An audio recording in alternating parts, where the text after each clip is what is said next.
Brought to you by V-Guard, co-powered by Sensodyne and Vimal. ಬಾಯಲ್ಲಿ ಹೇಳಿ ಕೇಸರಿ. Associate sponsor Ultratech Cement. Pen drive ಪ್ರಕರಣ ಈಗಾಗಲೇ ರಾಜ್ಯದಲ್ಲಿ ದೊಡ್ಡದೊಂದು ಸಂಚಲನವನ್ನು ಸೃಷ್ಟಿ ಮಾಡಿದೆ. ಇದರ ಜೊತೆಗೆ ಈಗ ರಾಜಕೀಯ ಆರೋಪ ಪ್ರತ್ಯಾರೋಪಗಳು ಕೂಡ ಅಷ್ಟೇ ದೊಡ್ಡ ಪ್ರಮಾಣದಲ್ಲಿ ಸುದ್ದಿ ಆಗ್ತಾ ಇದೆ. ನಿರಂತರವಾಗಿ ಕುಮಾರಸ್ವಾಮಿ ಅವರು ಕಾಂಗ್ರೆಸ್ ಸರ್ಕಾರದ ವಿರುದ್ಧ ವಾಗ್ದಾಳಿಯನ್ನು ಮಾಡ್ತಾ ಇದ್ರು. ಅದರಲ್ಲೂ ನಿನ್ನೆ ಕಾಂಗ್ರೆಸ್ನ ಒಕ್ಕಲಿಗ ಸಚಿವರೆಲ್ಲರೂ ಕೂಡ ಒಟ್ಟಾಗಿ ಬಂದು ಕುಮಾರಸ್ವಾಮಿ ವಿರುದ್ಧ ವಾಗ್ದಾಳಿಯನ್ನು ಮಾಡಿದ್ರು. ಅದಕ್ಕೆ ಪ್ರತಿಯಾಗಿ ಇವತ್ತು ಕೂಡ ಗರಂ ಆಗಿದ್ರು ಕುಮಾರಸ್ವಾಮಿ ಅವರು. ಅಷ್ಟಕ್ಕೆ ನಿಂತಿಲ್ಲ, ಅದಕ್ಕೆ ಪ್ರತಿಯಾಗಿ ಇನ್ನು ಕೃಷ್ಣ ಬೈರೇಗೌಡ ಅವರು ಕೂಡ ಕುಮಾರಸ್ವಾಮಿ ವಿರುದ್ಧ ಆರೋಪ ಮಾಡಿದ್ದಾರೆ. ಹಾಗಾದರೆ ಈ ಒಂದು ರಾಜಕೀಯ ಹೇಗೆ ನಡೀತಾ ಇದೆ ಈ ಸ್ಟೋರಿಲಿ ನೋಡ್ಕೊಂಬರೋಣ ಬನ್ನಿ.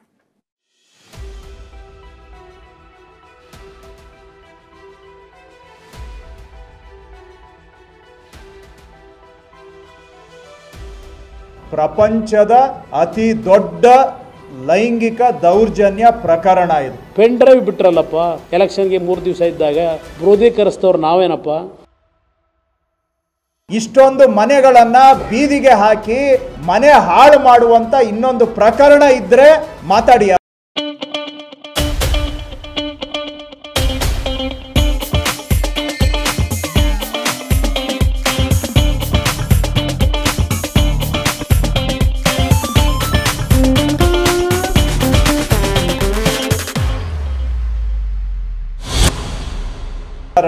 ಇವರಿಗೆ ಯಾರಿಗೂ ಶಿಕ್ಷೆ ಕೊಡಿಸೋದೇ ಬೇಕಾಗಿಲ್ಲ, ಪ್ರಚಾರ ಬೇಕು. ಮೂಲ ಹಗರಣವನ್ನ ಕೃಷ್ಣ ಬೈರೇಗೌಡ್ರೆ, ಯಾರು ಮರೆಸ್ತಾ ಇರೋದು ಇದನ್ನ ಪ್ರಕರಣನ? ಕಥಾನಾಯಕನೂ ಇವನೇ, ಡೈರೆಕ್ಟರ್ ಇವರೇ, ಪ್ರೊಡ್ಯೂಸರ್ ಇವರೇ, ಎಲ್ಲ ಇವರೇ. ಸಂತೋಷ, ಕಥಾನಾಯಕನಾಗಿ ಅಕ್ಸೆಪ್ಟ್ ಮಾಡ್ಕೊಂಡವ್ರೆ, ಇರ್ಲಿ ಬನ್ನಿ. ಅಂತ್ಯವೇ ಕಾಣ್ತಿಲ್ಲ, ದಿನಕ್ಕೊಂದು ಟ್ವಿಸ್ಟ್ ಪಡೀತಿದೆ. ಆರೋಪ ಪ್ರತ್ಯಾರೋಪಗಳು ಹೆಚ್ಚಾಗ್ತಾನೆ ಇವೆ. ಪೆನ್ ಡ್ರೈವ್ ಪ್ರಕರಣ ರಾಜ್ಯ ರಾಜಕೀಯದಲ್ಲಿ ಸಂಚಲನವನ್ನೇ ಸೃಷ್ಟಿಸುತ್ತಿದೆ. ದೋಸ್ತಿ ನಾಯಕರು ಕಾಂಗ್ರೆಸ್ ನಾಯಕರ ಮಧ್ಯೆ ಆರೋಪ ಪ್ರತ್ಯಾರೋಪ ಮತ್ತಷ್ಟು ಹೆಚ್ಚಾಗಿದೆ. ಅದರಲ್ಲೂ ಕುಮಾರಸ್ವಾಮಿಯ ವಿರುದ್ಧ ಕಾಂಗ್ರೆಸ್ ನಾಯಕರು ಮುಗಿಬಿದ್ದಿದ್ದಾರೆ. ಕೌಂಟರ್ ಮೇಲೆ ಕೌಂಟರ್ಗಳನ್ನೇ ಕೊಡ್ತಿದ್ದಾರೆ. ಇದರಲ್ಲಿ ಒಕ್ಕಲಿಗ ವಿಚಾರವು ತಳುಕು ಹಾಕಿಕೊಂಡಿದೆ. ಕುಮಾರಸ್ವಾಮಿ ವಿರುದ್ಧ ಮುಗಿಬಿದ್ದ ಒಕ್ಕಲಿಗ ನಾಯಕರು. ಕುಮಾರಸ್ವಾಮಿ ಒಂದೊಂದು ಆರೋಪಕ್ಕೂ ಕೌಂಟರ್.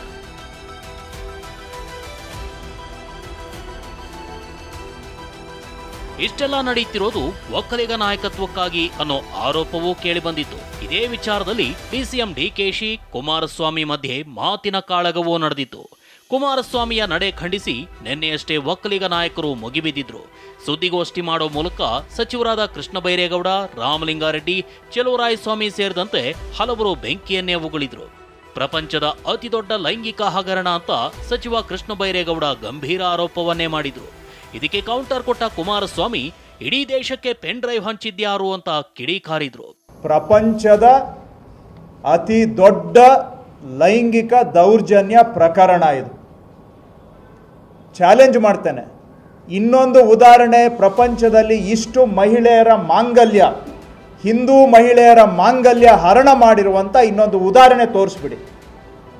ಯಾವ ಜಾತಿ, ಯಾವ ಧರ್ಮ, ಇಷ್ಟೊಂದು ಮನೆಗಳನ್ನು ಬೀದಿಗೆ ಹಾಕಿ ಮನೆ ಹಾಳು ಮಾಡುವಂಥ ಇನ್ನೊಂದು ಪ್ರಕರಣ ಇದ್ದರೆ ಮಾತಾಡಿ ಯಾರಾದರೂ. ನಾನು ಕೇಳಲಿಕ್ಕೆ ಬಯಸ್ತೀನಿ ಕೃಷ್ಣ ಬೈರೇಗೌಡ್ರೆ, ಇಂಥ ಒಂದು ದೊಡ್ಡ ಲೈಂಗಿಕ ಪ್ರಕರಣನ ನೀವೇ ಹೇಳ್ತಾ ಇದ್ದೀರಿ. ಪೆನ್ ಡ್ರೈವ್ ಬಿಟ್ರಲ್ಲಪ್ಪ, ಎಲೆಕ್ಷನ್ಗೆ 3 ದಿವಸ ಇದ್ದಾಗ ಪೆನ್ ಡ್ರೈವು ಬಿಟ್ಟಿದ್ದು ಈ ಲೈಂಗಿಕ ಹರಣ ವಿಶ್ವದಾದ್ಯಂತ ಪ್ರಚಾರ ಕೊಡಲಿಕ್ಕೆ. ಈ ಕರ್ನಾಟಕ ರಾಜ್ಯದಲ್ಲಿ ಇಂಥದ್ದೊಂದು ಘಟನೆ ನಡೆದಿದೆ ಅಂತೇಳಿ ಕ್ರೋಧೀಕರಿಸ್ತವ್ರು ನಾವೇನಪ್ಪ. ಇಷ್ಟೇ ಅಲ್ಲ, ಕೇಸ್ ಮುಚ್ಚಾಕೋಕೆ ವ್ಯವಸ್ಥಿತ ಷಡ್ಯಂತ್ರ ಅಂತ ಸಚಿವ ಕೃಷ್ಣ ಬೈರೇಗೌಡ ಕೆಂಡ ಕಾರಿದ್ರು. ಇದಕ್ಕೆ ತಿರುಗೇಟು ಕೊಟ್ಟ ಕುಮಾರಸ್ವಾಮಿ ಯಾರು ಕೇಸ್ ಮರೆಸ್ತಿರೋದು ಅಂತ ಕಿಡಿಕಾರಿದ್ರು. ವ್ಯವಸ್ಥಿತವಾಗಿ ಇಡೀ ಒಂದು ಜಿಲ್ಲೆಯಲ್ಲಿ, ಇನ್ನೆಲ್ಲೆಲ್ಲಿ ಏನು ನಡೆದಿದೆ ನಮಗೆ ಗೊತ್ತಿಲ್ಲ, ಒಂದು ಜಿಲ್ಲೆಯಲ್ಲಿ ಯಾರ ಮನೆಗೆ ಹೆಜ್ಜೆ ಇಟ್ಟರೆ ಅವರ ಮನೆಯನ್ನು ಹಾಳು ಮಾಡುವಂತಹದ್ದು ನಡೆದಿದೆ ಅನ್ನುವಂಥ ಆರೋಪ ಇದೆ.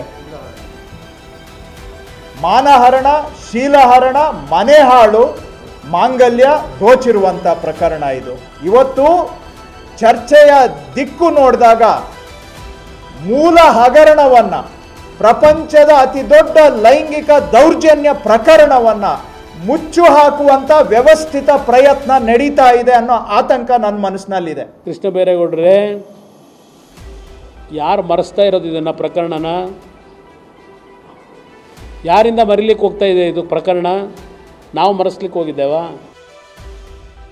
ಒಕ್ಕಲಿಗರು ಅಂದ್ರೆ ನೀವು ಅಂದ್ರೆ ಒಕ್ಕಲಿಗರು ಏನ್ ಬೇಕಾದ್ರೂ ಮಾಡಬಹುದು ಅಂದ್ಕೊಂಡಿದ್ದೀರಾ ಅಂತ ಸಚಿವ ಚಲುವರಾಯ ಸ್ವಾಮಿ ಬೆಂಕಿಯನ್ನೇ ಉಗುಳಿದ್ರು.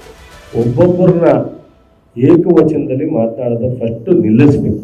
ಯಾರನ್ನು ಗದರಿಸಿ ಅಥವಾ ಏಕವಚನದಲ್ಲಿ ಮಾತಾಡೋದ್ರಿಂದ ಏನೋ ನಾವು ಬಲಿಷ್ಠರಾಗ್ತೀವಿ, ನಾವು ಭಾಳ ಸ್ಟ್ರಾಂಗ್ ಆಗ್ತೀವಿ ಅನ್ನೋದನ್ನೇನಾದ್ರು ಇದ್ದರೆ ನಿಮ್ಮ ಭ್ರಮೆ, ಅದನ್ನು ಫಸ್ಟು ನೀವು ನಿಲ್ಲಿಸಬೇಕು.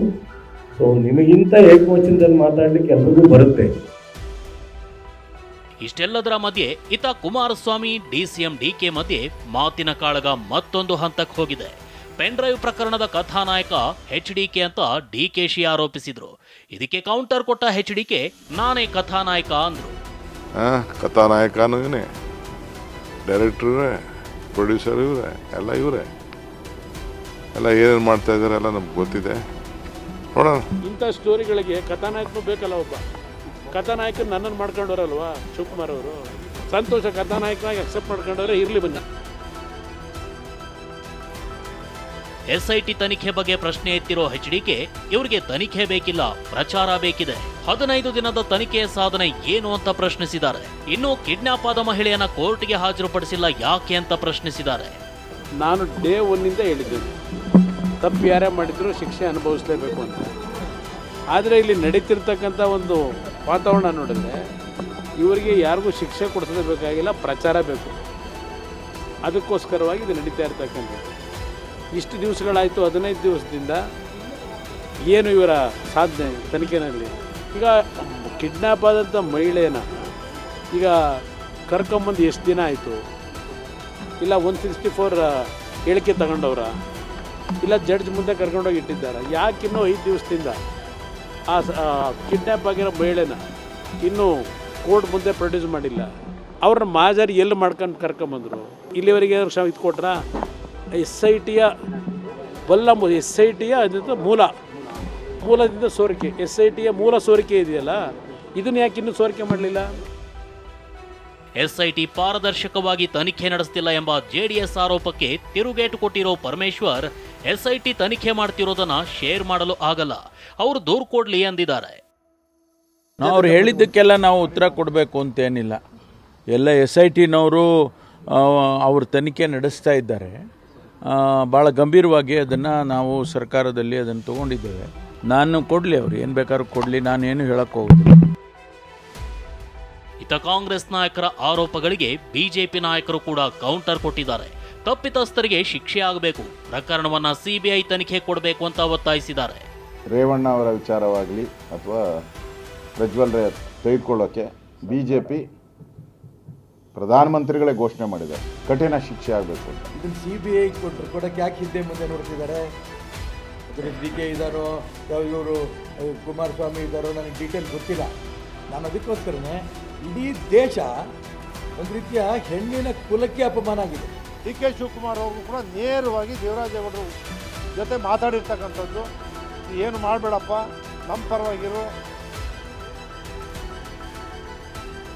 ಇಷ್ಟೆಲ್ಲದರ ಮಧ್ಯೆ ಪೆನ್ ಡ್ರೈವ್ ಕಿಡ್ನಾಪ್ ಪ್ರಕರಣ ಸಂಬಂಧ ಕುಮಾರಸ್ವಾಮಿ ನೇತೃತ್ವದಲ್ಲಿ ರಾಜ್ಯಪಾಲ ಗೆಹ್ಲೋಟ್ಗೆ ದೂರು ನೀಡಲಾಯಿತು.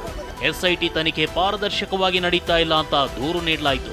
ಈ ಬಗ್ಗೆ ಪ್ರತಿಕ್ರಿಯಿಸಿದ DCM DK ಶಿವಕುಮಾರ್, ಎಲ್ಲವನ್ನೂ ಅಸೆಂಬ್ಲಿಯಲ್ಲಿ ಮಾತನಾಡೋಣ, ಯಾರು ಏನೇನು ಮಾಡಿದ್ದಾರೆ ಎಲ್ಲವನ್ನೂ ಹೇಳ್ತೀನಿ ಅಂದ್ರು. ಯಾರ ಹತ್ರ ಏನು ಕೇಳಬೇಕೋ ಕೇಳಿ, ನನ್ನ ಹತ್ರ ಎಷ್ಟು ಕೇಳ್ತೀರಾ, ಏನು ಕೇಳ್ತೀರಾ, ನಾನು ಏನು ಹೇಳಬೇಕು ಎಲ್ಲ ಹೇಳಿ ಮುಗಿದೋಗಿದೆ. ಏನು ಹೇಳೋದೇನಿಲ್ಲ, ಮಿಕ್ಕಿದೆಲ್ಲ ಅಸೆಂಬ್ಲಿಲಿ ಮಾತಾಡೋಣ, ನಡೀರಿ. ಪ್ರಕರಣ ಸಂಬಂಧ ರಾಜ್ಯದ ಹಲವು ಕಡೆ ಪ್ರತಿಭಟನೆ ನಡೆಯಿತು. ಬೆಳಗಾವಿಯಲ್ಲಿ ಸರ್ಕಾರದ ವಿರುದ್ಧ JDS ಕಾರ್ಯಕರ್ತರು ಪ್ರತಿಭಟನೆ ನಡೆಸಿ ಆಕ್ರೋಶ ವ್ಯಕ್ತಪಡಿಸಿದರು. ಹಾಸನದಲ್ಲಿ ಬಿಜೆಪಿ ವಿರುದ್ಧ ಕಾಂಗ್ರೆಸ್ ಕಾರ್ಯಕರ್ತರು ಪ್ರತಿಭಟಿಸಿದರು. ಒಟ್ಟಾರೆಯಾಗಿ ಪೆನ್ ಡ್ರೈವ್ ಪ್ರಕರಣ ರಾಜಕೀಯವಾಗಿ ತಿರುಗಿದ್ದು ಆರೋಪ ಪ್ರತ್ಯಾರೋಪ ಮತ್ತೊಂದು ಹಂತಕ್ಕೆ ಹೋಗಿವೆ. Bureau report, TV9. Brought you by V-Guard, co-powered by Sensodyne and Vimal. ಬಾಯಲ್ಲಿ ಹೇಳಿ ಕೇಸರಿ. Associate sponsor Ultratech Cement.